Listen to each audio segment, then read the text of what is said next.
மலரைத்தானே நான் பறித்தது, கைமுள்ளின் மீது ஏன் விழுந்தது? உறவைத்தானே நான் நினைத்தது, என்னை பிரிவு வந்து ஏன் அழைத்தது?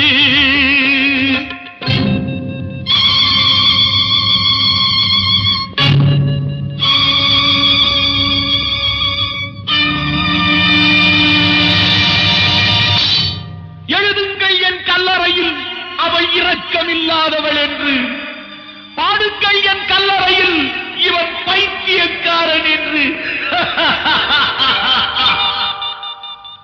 கண்கள் தீட்டும் காதல் என்பது அது கண்ணில் நீரை வரவழைப்பது, பெண்கள் காட்டும் அன்பு என்பது நம்மை பித்தனாக்கி அலைய வைப்பது.